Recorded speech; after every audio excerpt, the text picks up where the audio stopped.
இன்னைக்கு ஒரு ஞாயிற்றுக்கிழமை vlog தான் பார்க்க போகிறோம். வடகம் எப்பவுமே பார்த்தீங்கன்னா 2 வருஷத்துலேருந்து 3 வருஷம் வரைக்கும் நல்லாயிருக்கும். பழசாக ஆக நமக்கு அதோட வாசம் வந்து ரொம்ப அதிகமாக இருக்கும்.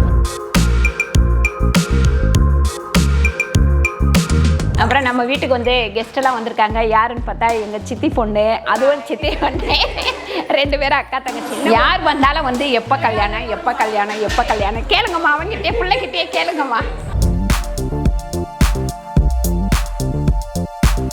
இப்போ மூடி இதை சிம்மில் வந்து 5 நிமிஷம் இருக்கணும். உங்கள் சமையல் மணக்க ருசிக்க அம்மா சமையல் மசாலா ஐட்டம்ஸ், ஊறுகாய் ஐட்டம்ஸ் நம்மக்கிட்ட கிடைக்குது. நீங்கள் கீழே வந்து நம்பர் கொடுக்குறேன், நம்பரில் காண்டாக்ட் பண்ணுங்கள். வணக்கம், நான் உங்கள் அம்மா சமையல் மீனாட்சி. இன்றைக்கி ஒரு ஞாயிற்றுக்கிழமை vlog தான் பார்க்க போகிறோம். எப்பவுமே ஞாயிற்றுக்கிழமைனா நாங்கள் வீட்டில் இருக்க மாட்டோம். ஏன்னு கேட்டிங்கன்னா கண்ட்ரிமேன் குக்கிங் வெளியில் வந்து ஷூட் போயிடுவோம். இன்றைக்கி நாங்கள் வீட்டில் இருக்கிறோம். ஆனால் வீட்டில் இருந்தாலுமே எப்பவுமே அதிகமான வேலை தான் இருக்கும் ஞாயிற்றுக்கிழமைனாவே. இன்றைக்கி பார்த்திங்கன்னா நம்ம வந்து கையில் துவைக்கிற துணியெல்லாம் இருக்குது. அதெல்லாம் வந்து எப்பவுமே கையில் தான் துவைப்பேன், மிஷினில் போட மாட்டேன். அதுக்கப்புறம் மத்தியானம் சமைக்கிறது எல்லாமே. அதுக்கப்புறம் இந்த வடகெல்லாம் பார்த்திங்கன்னா இதெல்லாம் வந்து அப்பா காலையில் வந்த உடனே மேலே எழுந்திரிச்சு வந்து அடுக்கிறது, காய வைக்கிறது இதெல்லாம் வந்து அப்பா தான் பார்ப்பார். இது கிட்டேயே நான் வர்றது கிடையாது. நான் வந்து ரெடி பண்ணுறதோட சரி, காய வச்சு எடுக்கிறது எல்லாமே அப்பா தான் பண்ணுவார். அதுக்கப்புறம் பார்த்திங்கன்னா இந்த பாருங்க, மல்லி வந்து நல்லா பூக்க ஆரம்பிச்சிருச்சு இப்போது சூப்பராக. ஆமாம், அது லாஸ்ட்டாக நம்ம அம்மா வீட்டு சமையலே காமிச்சிருந்தோம். அதை விட அதிகமாக இருக்குது பாரு, அன்னைக்கு கம்மியாக தான் இருந்தது. அப்புறம் இந்த பொங்கலுக்கு நம்ம வீட்லேயே கரும்பு எடுத்துக்கலாம் போல். ஆமாம், கரும்பு, அப்புறம் மஞ்சள் செடி போட்டிருக்கேன், இன்னும் வளரல. செடி அப்பயே நம்ம போட்டது. ஆமாம், இந்த டைம் தான் போட்டிருக்கோம்ல. கரும்பு இந்த டைம் தான் போட்டிருக்கோம். இவ்வளோ மல்லி வந்திருக்கு பாருங்கள் கிட்டத்தட்ட. இது அப்படியே சாமிக்கு வச்சிடலாம். இன்றைக்கி சாயங்காலம் இன்னும் கொஞ்சம் அதிகமாக பூக்கும். அதுக்கப்புறம் தனியா வந்து பார்த்திங்கன்னா நான் ஊற வச்சுருக்கேன், நேற்றே ஊற வச்சது. இதை போட்டுடலாம். மேலே வந்து ஒரு தொட்டி காலியாக இருக்குது, அதில் போட்டுருலாம். அதுக்கப்புறம் நம்ம மசாலா ஐட்டம்ஸ் எல்லாமே வந்து பார்த்திங்கன்னா மெசேஜ் பண்ணுறீங்க. மெசேஜ் பண்ணதுக்கப்புறம் எங்ககிட்டேருந்து ரிப்ளை வர கொஞ்சம் லேட் ஆகுது அப்படின்னு சொல்லிட்டு கோவப்படுறீங்க. நாங்கள் வந்து பார்த்திங்கன்னா ஒரு ஆள் தான் அது எல்லாமே கவனிச்சிக்கிறாங்க. என்னென்னா மசாலா ரெடி பண்ணணும், 2வது மெசேஜ் போடணும், பார்சல் ரெடி பண்ணணும், இவ்வளோ வேலையும் இருக்கிற தொட்டு நம்ம வீட்லேயும் வந்து எல்லா வேலையும் பார்க்கணும். இப்படி எல்லா வேலையும் இருக்கிற தொட்டு கொஞ்சம் டிலே ஆகுது. தயவு செஞ்சு கோச்சிக்காதீங்க. கண்டிப்பாக உங்களோட மெசேஜை பார்த்துட்டு உங்களோட ஆர்டர் எடுத்து டக்குன்னு போட்டுருவாங்க. ஏன்னு கேட்டிங்கன்னா நான் நிறைய ஆளெல்லாம் வச்சு பண்ணலை. நான் முடிஞ்ச அளவுக்கு நாங்கள் எங்களோட ரிலேஷன் இப்படி தான் பண்ணிகிட்ருக்குறோம். ஆள் வச்சா நிறைய வந்து விஷயங்கள் செட் ஆக மாட்டேங்குது. அது இல்லாமல் கைப்பக்குவம் வந்து மாறிடும் ஆள் வச்சா. அதனால் நாங்கள் வந்து ஆளே வைக்கிறது கிடையாது.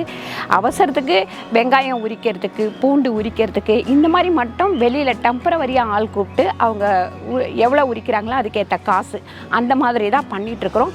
மீதி பண்ணுறதெல்லாம் நாங்கள் மட்டும்தான் பண்ணிகிட்ருக்குறோம். அதனால் தயவு செஞ்சு கோச்சிக்காதீங்க. நேற்று இன்னும் யாரோ வந்து கமெண்ட்டில் கூட போட்டிருந்தீங்க, ரிப்ளை பண்ணி 3 நாள் ஆச்சு, நீங்கள் வந்து ரிப்ளை பண்ணல, ரெஸ்பான்ஸ் இல்லை அப்படின்னு சொல்லிட்டு.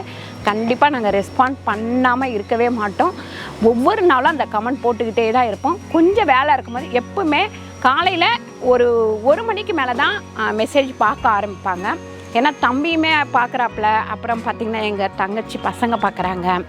பார்க்குற தொட்டு கொஞ்சம் லேட் ஆகும். அதனால் கோச்சிக்காதீங்க. நல்லதான். இப்போ மறுபடியும் ஸ்டாக் ரெடி ஆகிட்டு இருக்கு வடகத்துக்கு. நம்ம இந்த வெயில் சீசனில் தான் எல்லாத்தையும் ரெடி பண்ண முடியும். வடகம் எப்பவுமே பார்த்திங்கன்னா 2 வருஷத்துலேருந்து 3 வருஷம் வரைக்கும் நல்லாயிருக்கும். பழசாக ஆக நமக்கு அதோட வாசம் வந்து ரொம்ப அதிகமாக இருக்கும். இங்கே பார்த்திங்கன்னா இந்த வடகம் போட்டு தாளிக்கும் போதே உங்களுக்கு தெரியும். நம்மக்கிட்ட வாங்கி யூஸ் பண்ணுற எல்லாருக்குமே தெரியும் அதோட டேஸ்ட் எப்படி இருக்குது அப்படின்னு சொல்லிட்டு. நெகட்டிவாக இருந்தாலும் பாசிட்டிவாக இருந்தாலும் நீங்கள் வந்து சொல்லுங்கள்.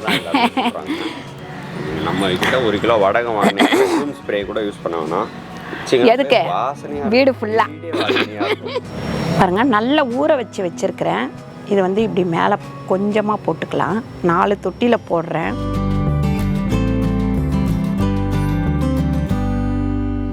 நம்ம தனியாக ஊற வச்சோம் இல்லைங்களா, அந்த தண்ணியே ஊற்றிக்கிறேன்.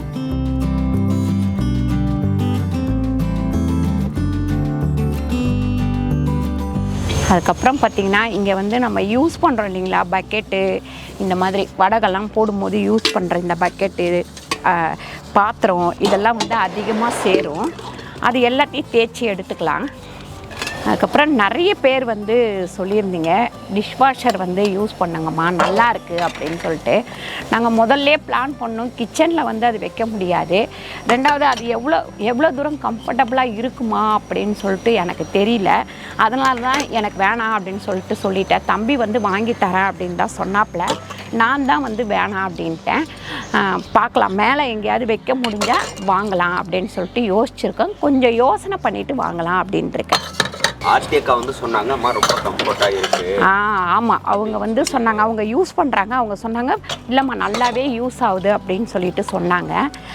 பார்க்கலாம், நம்ம கொஞ்சம் சொன்னாங்க நீங்கள் வைக்கும் போதே வச்சிருங்கம்மா, அப்புறம் வைக்கிறீங்க வைக்கல, ஆனால் இடம் மட்டும் செட் பண்ணி வச்சுருங்க அப்படின்னு சொன்னாங்க. கடைசி வரைக்கும் இடம் செட் ஆகல, வாஷ் பேஷன் சொதப்பினால எல்லாமே சொதப்பி, அதனால இப்போ இதுக்கு மேலே தான் எங்கேயாவது வைக்கணும். ஆமாம், பார்க்கலாம் ஃபஸ்ட்டு நமக்கு செட் ஆகுமா அப்படின்னு சொல்லிட்டு. ஏன்னா 2 பேர் 3 பேர் இருக்காங்கன்னா ஃபேமிலியில் ஓகே.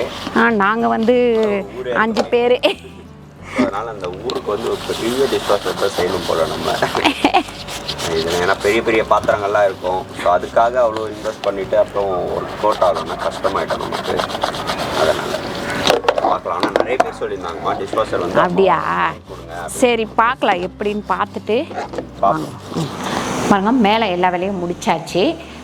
துணி கையில் துவைக்கிற துணியெல்லாம் துவைச்சாச்சு. அதுக்கப்புறம் அந்த ஊறுகாய் போடுற பக்கெட்டு எல்லாமே தேய்ச்சி பாத்திரம் கழுவி எல்லாம் முடிச்சாச்சு. அதுக்கப்புறம் குளிச்சுட்டு வந்தாச்சு. இப்போ சமைக்க ஆரம்பிக்க போகிறோம். மீன் வந்து வறுவல், அப்புறம் மீன் குழம்பு, சாதம் வந்து வச்சாச்சு. பிரியாணி பண்ணலான் இருக்கேன். பிரியாணி, முட்டை, சிக்கன் வந்து வாங்கிட்டு வந்திருக்கேன்.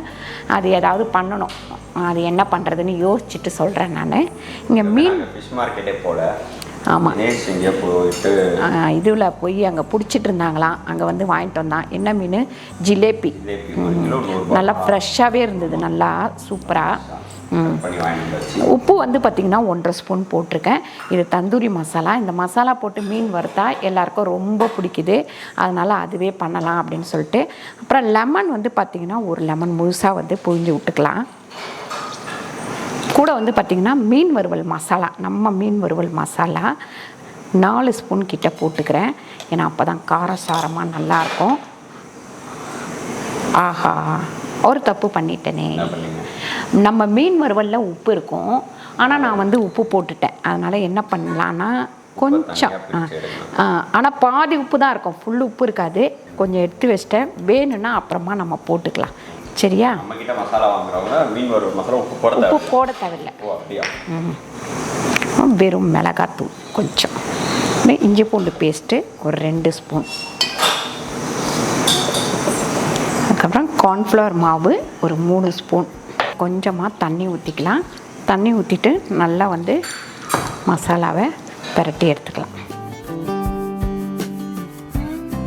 இப்போ இதில் நல்லா க்ளீன் பண்ணி வச்சுருக்கிற மீன் எல்லாத்தையுமே நம்ம சேர்த்துருவோம்.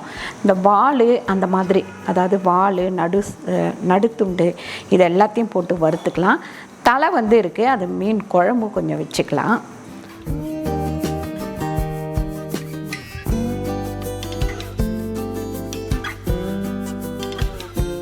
நல்லா இந்த மாதிரி பெரிய பாத்திரத்தில் போயிட்டு பிரட்டும் போது நல்ல மசாலாலாம் ஒட்டிக்கும். அதனால தான் நான் இந்த கடாயிலே வந்து மிக்ஸ் பண்ணிகிட்ருக்கிறேன். பாருங்க, மசாலா போட்டதுக்கப்புறம் மீன் எல்லாத்தையும் வேறு ஒரு பாத்திரத்தில் எடுத்து வச்சுருவோம். இப்போ பார்த்திங்கன்னா நம்ம வந்து மீன் குழம்புக்கு ரெடி பண்ணிக்கலாம். சட்டி ஆல்ரெடி பண்ணிட்டேன். சட்டி மீன் குழம்பு, சட்டியில் குழம்பு வச்சா சட்டி மீன் குழம்பா? நீயா ஒரு பேர் வச்சுக்கிட்டா நான் என்ன பண்ண முடியும்? சட்டியில் மீன் வச்சா சட்டி மீன் குழம்பு, கடாயில் மீன் வச்சா கடாய் மீன் குழம்பு. நார்மலாக உங்கள் வீட்டில் ஹஸ்பண்ட் இல்லை பசங்க யாராவது மீன் குழம்பு சாப்பிடலாம், இதை சொல்லி நீங்கள் ஏமாற்றலாம். சட்டி மீன் குழம்பு, கடாய் மீன் குழம்பு, அவ்வளோ பசங்களும் ஹஸ்பண்டும். அப்போ நீ முட்டாள, உன் ஒய்ஃப் வந்து இந்த மாதிரி சொல்லும் போது எல்லாத்தையும் நம்பிடுவியா? வாயே திறக்க மாட்டியே. என்ன பேசிட்டு நீங்கள்? நானும் அதை தான் பேசிட்டு இருக்கேன். நான் பண்ண சொல்லியா, அதாவது சட்டி பரோட்டான்னு போன வாரம் ஏதோ செஞ்சீங்க. சட்டிக்குள்ளே பரோட்டா வச்சு குழம்பு ஊற்றிட்டு சட்டி பரோட்டான்னு ஏமாற்றி என்ன சாப்பிட வச்சிங்க. நான் எங்கே பண்ணேன்? கண்ட்ரி மேனில் பண்ணீங்கல்ல? ஆமாம், அந்த மாதிரி. ஆனால் அது டேஸ்ட்டாக இருந்தது இல்லை? டேஸ்ட்டாக இருந்தது. அந்த மாதிரி தான் சட்டி மீன் குழம்பு. அப்புறம் என்ன கடாய் மீன் குழம்பு, கடாய் பன்னீர்னு பண்ணுறாங்களே அந்த மாதிரி. அது கடாயில் ஊற்றி கொண்டு வந்து கொடுக்குற தொட்டு கடாய் பன்னீர். சரி, நம்மளும் கடாயில் எடுத்துகிட்டு போய் கொடுத்துருவோம். அப்போ வந்து கடாய் மீன் குழம்பு ஆகிடும். ஆமாம். இதில் பார்த்தீங்கன்னா தனியாத்தூள் ஒரு 3 ஸ்பூன் கிட்ட தனியாத்தூள் சேர்த்துக்கலாம். அதுக்கப்புறம் பார்த்திங்கன்னா வெறும் மிளகாத்தூள் 4 ஸ்பூன், காஷ்மீர் மிளகாத்தூள் 1 ஸ்பூன், உப்பு வந்து ஒரு 3/4 ஸ்பூன், அரைச்சி வச்சுருக்க சின்ன வெங்காயம் அதையும் இதில் சேர்த்தாச்சு, தக்காளி ஒரு 4-5 தக்காளி அதையும் இதில் சேர்த்தாச்சு, அப்புறம் மஞ்சத்தூள், கருவேப்பிலை பாருங்கள் கொஞ்சமாக கருவேப்பிலை சேர்த்தாச்சு. இது எல்லாத்தையும் போட்டதுக்கப்புறம் ஒரு கலக்கு. ஆனால் இது பெரும்பாலும் கையில் தான் கலக்கணும், நான் கரண்டியில் கலக்கிறேன். வீடியோ ஆஃப் பண்ணதுக்கப்புறம் கையில் கலக்கிறேன். இல்லை இப்போ கையில் இல்லை, ஆனால் கையில் கலக்கினா தான் நல்லா இருக்கும்ல. ஆமாம், அதெல்லாம் மிக்ஸ் ஆகும். இதை மிக்ஸ் பண்ணியாச்சு. நல்லா வந்து ஒரு 100 கிராம் அளவுக்கு தேங்காய் எண்ணெய் இல்லைன்னா நல்லெண்ணெய் ஊற்றிக்கங்க. உங்களுக்கு எந்த எண்ணெய் வேணுமோ அந்த எண்ணெய் ஊற்றிக்கங்க. அப்படியே அடுப்பில் வச்சுட்டு ஆன் பண்ணிட வேண்டியதுதான். மேலே வந்து ஒரு 4 பச்சை மிளகாய் அப்படியே மூடிடலாம். அப்புறம் நம்ம வீட்டுக்கு வந்து கெஸ்டெல்லாம் வந்திருக்காங்க. யாருன்னு பார்த்தா எங்கள் சித்தி பொண்ணு, அதுவும் சித்தி பொண்ணு, 2 பேரும் அக்கா தங்கச்சி. சின்ன ஒருத்தி வந்து வரல. இவளை வந்து உங்களுக்கு தெரியும், ஆல்ரெடி நிறைய வீடியோவில் பார்த்துருக்கீங்க. அப்புறம் எங்கடா டேய் வாடா, அவனுக்கு வெக்கமாக இருக்கான். அப்புறம் இது ஒரு தங்கச்சி பொண்ணு, இது ஒரு தங்கச்சி பொண்ணு. இது இங்கே பாடுறி, இதை பாடுறி, ஆன் பண்ணிட்டா போதும். ஆமாம், அங்கே அப்படியே முழுகிடும். வீடியோ அந்த கேமராவை அந்த பக்கம் திருப்பணும் அந்த அம்மாக்கு. லக்ஷி ஹாய் சொல்லுங்க. ஹாய் ஹாய் லக்ஷிதா, வணக்கம் சொல்லுங்கடா தங்கம், வணக்கம் சொல்லுங்கடா, வணக்கம் சொல்லுங்க, வணக்கம் சொல்லுங்க. ஃபேன் ஆஃப் பண்ணிட்டோம். அந்த சும்மா கூட நாங்க பாட்டு நாங்க எடுத்துன்னு இருக்கக்கூடாது அப்படின்னு.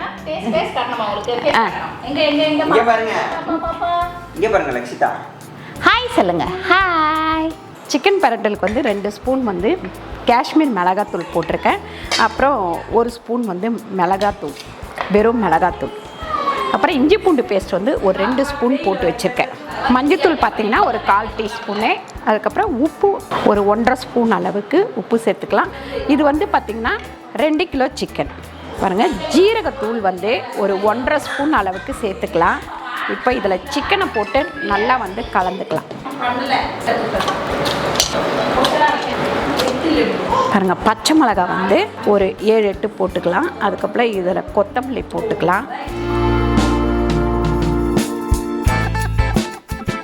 பாருங்க, இந்த மசாலா எல்லாத்தையும் போட்டுட்டு இதை அப்படியே அடுப்பில் வச்சுட்டேன். இப்போ வந்து பட்டர் வந்து பார்த்திங்கன்னா நம்ம வந்து ஒரு 2-3 ஸ்பூன் பட்டர் சேர்த்துக்கலாம். ஒரு 3 ஸ்பூன் அளவுக்கு பட்டர் சேர்த்தாச்சு. இது அப்படியே சூடாகட்டும். பாருங்க, இப்போ நம்ம எண்ணெய் வந்து ஒரு 1/4 லிட்டர் ஊற்றிக்கலாம். 2 கிலோ அரிசி, 2 கிலோ வந்து சிக்கன். அதுக்கு பாருங்க, மீன் குழம்பு வந்து நல்லா எண்ணெய் தெளிஞ்சு சூப்பராக வந்துடுச்சு. இப்போ வந்து நம்ம மீன் போட்டுக்கலாம். மீன் கிடையாது, மீனோட தலை. பாருங்கள், பட்டை, லவங்கம், ஏலக்காய் இது எல்லாமே 4 பீஸ் எடுத்து வச்சுருக்கேன். இதை போட்டுக்கலாம். அதுக்கப்புறம் பச்சை மிளகாய் வந்து ஒரு 5 பச்சை மிளகாய். அதுக்கப்புறம் வெங்காயம் பார்த்திங்கன்னா ஒரு 1/2 கிலோ வெங்காயம், 1/2 கிலோ இல்லை 3/4 கிலோ வெங்காயம். நல்லா வந்து வெங்காயம் வதங்கட்டும். பாருங்கள், கடைசியில் கொஞ்சமாக வடகம் தாளித்து மீன் குழம்புல போட்டுடலாம். ஜிலேபி மீன் குழம்பு, சிக்கன், அப்புறம் பிரியாணி. ஆமாம், கெஸ்ட்டு வந்திருக்காங்க.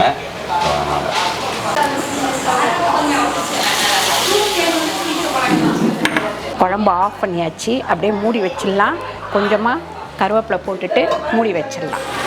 பாருங்கள், ஒரு 3 ஸ்பூன் அளவுக்கு உப்பு சேர்த்துக்கிறேன். அப்புறம் இஞ்சி பூண்டு பேஸ்ட்டு பார்த்திங்கன்னா ஒரு 100 கிராம் அளவுக்கு இஞ்சி பூண்டு பேஸ்ட்டு சேர்த்துக்கிறேன். ஏன்னா ஒரு 4 கிலோ, அதாவது சிக்கன் 2 கிலோ, அரிசி 2 கிலோ. மஞ்சத்தூள் வந்து ஒரு 1.5 ஸ்பூன் அளவுக்கு மஞ்சத்தூள் சேர்த்துக்கலாம். யார் வந்தாலும் வந்து எப்போ கல்யாணம், எப்போ கல்யாணம், எப்போ கல்யாணம் கேளுங்கம்மா. அவங்ககிட்டே பிள்ளைகிட்டே கேளுங்கம்மா, கேளுங்க. நான் சொன்னாதான் அவன் எட்டு ஃபோன் பண்ணி முன்னாடியே சொல்லிட்டாங்க. இந்த கேள்விலாம் இதுக்கு அதுக்கு சம்மந்தமே இல்லை. இந்த கேள்வியை நான் எங்கே போனாலும் கேட்க ஆரம்பிச்சிட்டாங்க. நான் வந்து ஃபோன் பண்ணி முன்னாடியே சொல்லிட்டேன் நான் உங்ககிட்ட இங்கே வந்தால் கேளுங்கன்னு.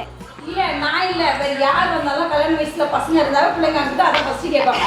முடிச்சு வந்தோம்னா எப்ப என்ன ஒண்ணு இல்லையா இப்ப மாட்டியா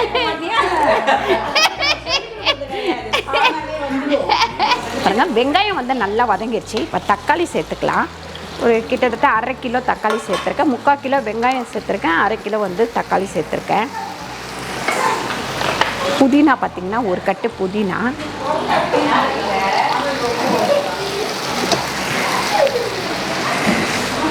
வெறும் மிளகாத்தூள் வந்து ஒரு 6 ஸ்பூன் சேர்த்துக்கிறேன். 1 கிலோவுக்கு 3 ஸ்பூன் கணக்கு பண்ணி 6 ஸ்பூன் வெறும் மிளகாத்தூள் சேர்த்துக்கிறேன்.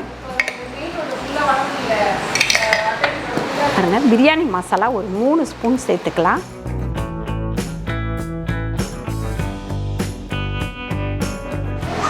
இப்போ நம்ம இதில் சிக்கன் சேர்த்துப்போம். இப்போ இதில் 2 கிலோ சிக்கன் சேர்த்துருக்கேன் நான். எத்தனை பேருக்கு 2 கிலோ? கிட்டத்தட்ட இன்றைக்கி வந்து ஒரு 15 பேர் நைட்டுக்கும் சேர்த்து. பாருங்க நல்லா வந்து தண்ணியை ஊற்றலை, தண்ணியே ஊற்றாமல் இந்த அளவுக்கு ட்ரையாக இருக்குது. இந்த டைம் வந்து நம்ம ஒரு 1.5 ஸ்பூன் அளவுக்கு மிளகுத்தூள் சேர்த்துக்கலாம். மிளகுத்தூள் சேர்த்து நல்லா இந்த மாதிரி கிண்டி விட்டுப்போம். கொஞ்சமாக கொத்தமல்லி தூவிக்கலாம், கருவேப்பிலை, இது எல்லாமே போட்டுட்டு நல்லா இந்த மாதிரி கிண்டி விட்டுக்கலாம். அடுப்பை ஆஃப் பண்ணிவிடுவோம். ரெடி ஆயிடுச்சு சிக்கனு. பாருங்க எப்பவுமே 1க்கு 1.5 தான் நம்ம வந்து தண்ணி ஊற்றணும். நான் அந்த ஜக்கில் வந்து அளந்து வச்சுருக்கேன், அதை அப்படியே ஊற்றிக்கலாம். இப்போ நல்லா மூடி வச்சோம், தண்ணி நல்லா கொதிக்கட்டும், அதுக்கப்புறம் அரிசி போட்டுக்கலாம். பாருங்க இப்போ வந்து தண்ணி நல்லா கொதிக்குது. அந்த மாதிரி தண்ணி கொதிக்கும் போது இதில் அரிசி போட்டுடலாம். கொஞ்சம் தண்ணியை வந்து வடிச்சிட்டு போடுங்க. பாருங்க அரிசி எல்லாமே போட்டாச்சு. மேலே வந்து நெய் கொஞ்சமாக ஊற்றிக்கலாம். நெய் ஊற்றிட்டு மறுபடியும் புதினா கொஞ்சோண்டு மேலே தூவிப்போம். அதுக்கப்புறம் கொத்தமல்லி போட்டுட்டு அப்படியே நம்ம மூடி வச்சிடலாம். இப்போ எண்ணெய் வந்து நல்லா காஞ்சிடுச்சு, மீன் பொரிச்சிக்கலாம்.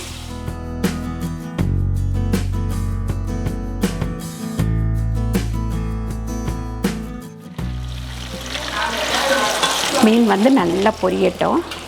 நல்லா வறுப்பட்டுருச்சு, எடுத்துருவோம்.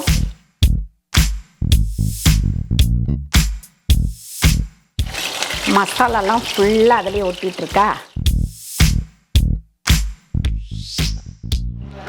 பாருங்க. சூப்பராக பிரியாணி வந்து நல்லா மேலே வரைக்கும் இப்படி வந்திருக்கு. இப்படி விதையாக இருக்கும் போதே நம்ம கொஞ்சம் வந்து அடுப்பை ஆஃப் பண்ணிடணும். ஆஃப் பண்ணிட்டோம்னா நல்லா வந்து நமக்கு விதையான ஒரு பிரியாணி வந்து கிடைக்கும்.